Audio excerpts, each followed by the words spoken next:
hii ni hafla ya kidini, na lazima dini ziimarishwe na dini ziwe na nidhamu yao vile zinaamrishwa na vitabu vyao.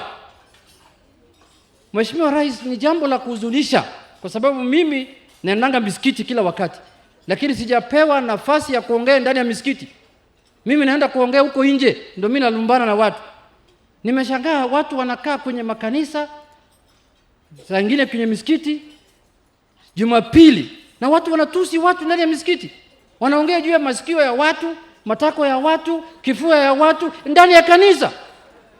Na ukiangalia hiyo picha, wale wamevaa inaitwa nini, nguo kirasmi ya kidini, wamekaa nyuma, hata wengine wanapiga makofi. Nchi yetu imeenda huko chini lini?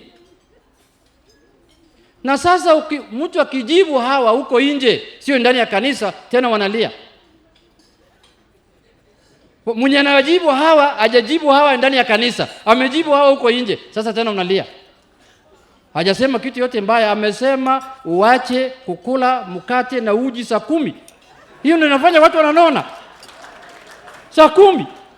Mimi nimetembelea mwingine mwenzao, amenipatia uji na mkate saa 10, na najua huyo mimi naongea juu yake ni nani.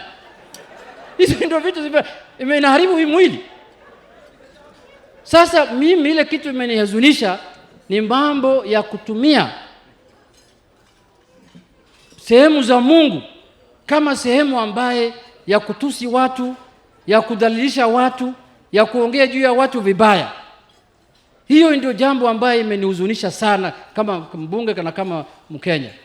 Ya mwisho, Mheshimiwa Rais, mabadiliko ambayo inafanyika katika nchi yetu ni mabadiliko ambaye